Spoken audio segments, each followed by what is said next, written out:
Hey guys, this is going to be the first video on this Theater Blood series. I'm just going to be showing you boss by boss, kind of a couple kills that we have, some base tips that I have, and I'm going to be assuming you have a little bit of knowledge of the boss, just like from watching streams or watching a guide or something.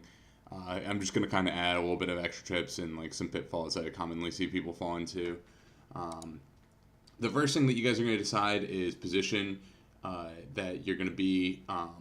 So when the crabs spawn, everyone picks a specific position that they are responsible for, like what crabs they are responsible for. So this graph is a little confusing. It'll make them a little bit more sense when you're in game, but basically on each side, on the north side and on the south side, there's one person that has to cover the first crab and the third crab, and this is like the rows of crabs away from the boss. But one person covers the first row and the third row, whereas the other person covers the second row and the fourth row.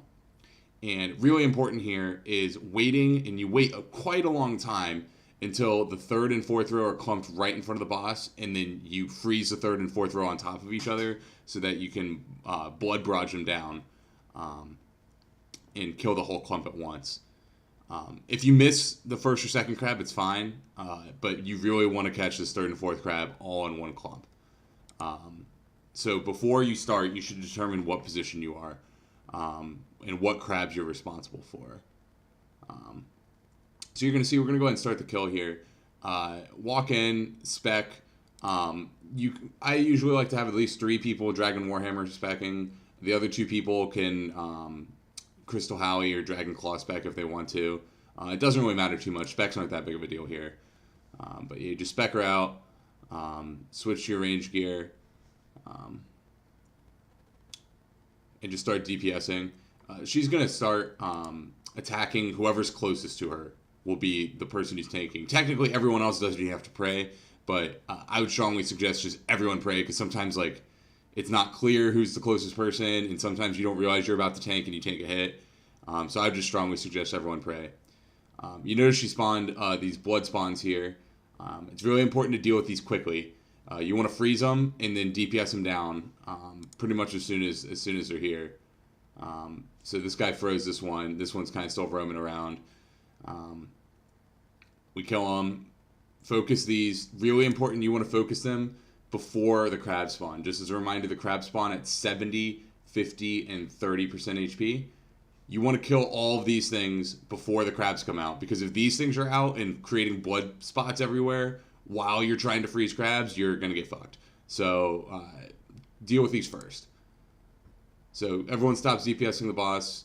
We kill those. Hop back on the boss. Getting close to 70%. 70% hit crab spawn. So here's what I was talking about with the rows. So I'm north side 2, 4. So I'm going to freeze this second crab as quickly as I can. And then this fourth row of crabs way back here, I'm going to wait all the way until they're right in front of the boss. And then I'm going to freeze them on top of the third row of crabs. If you're doing like a 4-man instead of a 5-man, sometimes not all 4 rows will spawn. So like the first row might not spawn, or the third row might not spawn, or the second row.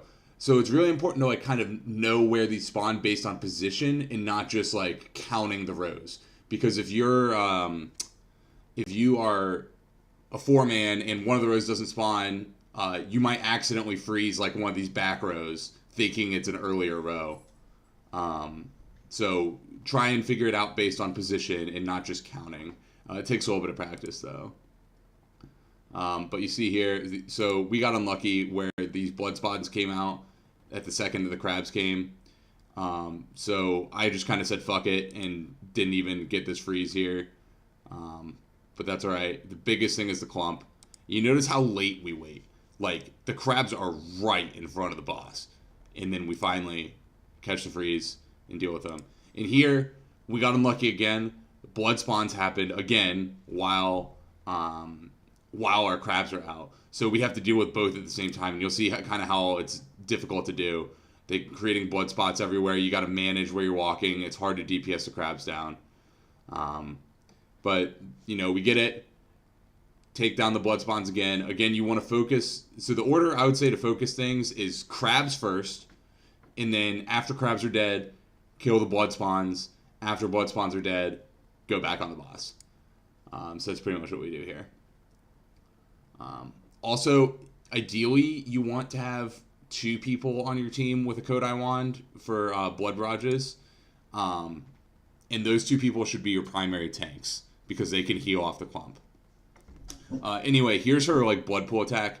This comes out really fast. Like, it's hard to react to, especially if you're blowpiping because you're so close to the boss. Like, it's a challenge to react. So, if you can't react to it, I would just strongly suggest moving every single time you see her like jump up in the air for an attack.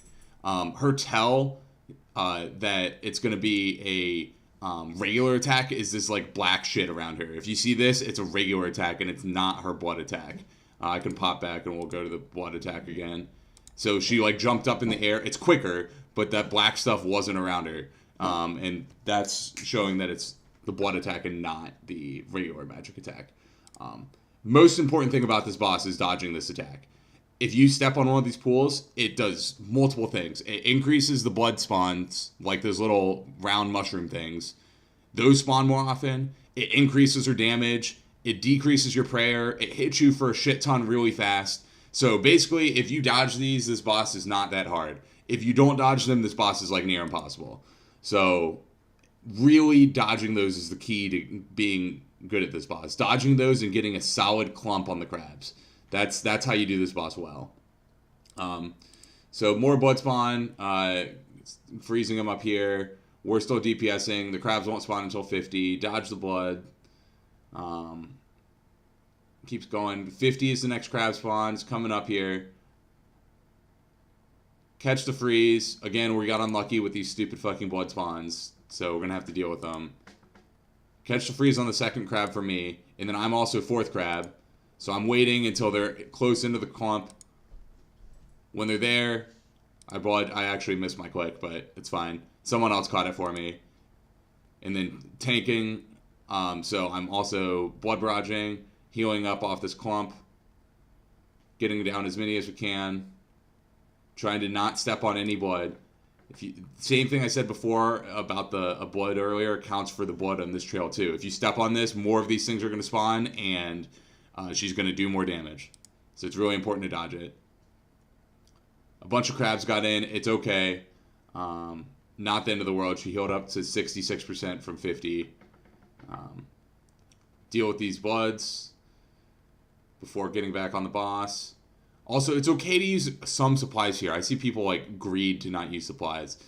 You know, if you use like 5 brews, yeah, you're in a bad spot. But if you use like 1 brew and 1 restore, you're fine. So, don't be afraid to use supplies, especially early on when you're just first learning. Start DPSing the boss again. Switching off tanks every once in a while. It's important to communicate with your team. If you have HP, you can step up and tank a few hits. Dodge bloods. Getting it down. 30% hits. Do the same thing again. I'm 2nd and 4th row. I'm getting my 2nd crab. I miss my freeze. It's fine. Bigger one is the 4th row. Get a nice clump right in the middle. Keep barraging it down.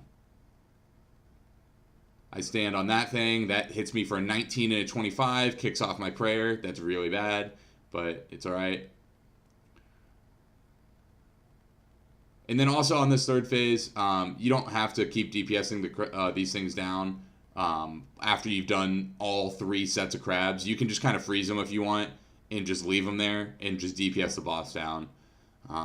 You don't have to kill them. You can kill them if you want, but pretty much on this final part here, after you've done all 3 sets of crabs, you're just kind of switching out tanks, making sure to dodge blood pools, and just finishing it off. If anyone has health, step forward. Like, I drop my prayer here. It's fine. I'm not tanking, so I'm just, like, letting it ride instead of using another dose. And, yeah, that's pretty much the boss. I mean, I think the take-home points here, really focus on getting your crabs right. Getting that clump big in the middle. If you miss the 1st or 2nd one, not that big of a deal. But if you fuck up the clump, that's, like, a shit ton of health she gets back. And also the clump is the way you heal. So, really getting that clump right is big. Dodging the blood attack. Cannot stress this enough. If you do not dodge that, you will not be able to do this room. So if you like find that you can't reactively dodge to it. Anytime she jumps in the air, just take 2 steps. Just assume that's a blood attack no matter what, and just take a couple steps. And then you'll figure it out over time. And then once you get more used to it, you can kind of dodge reactively. That's pretty much how this boss goes, though. It's one that takes a good bit of practice. Luckily, it's the first room, so you're going to get a ton of practice on it. But just keep cranking it out, and you'll get it eventually.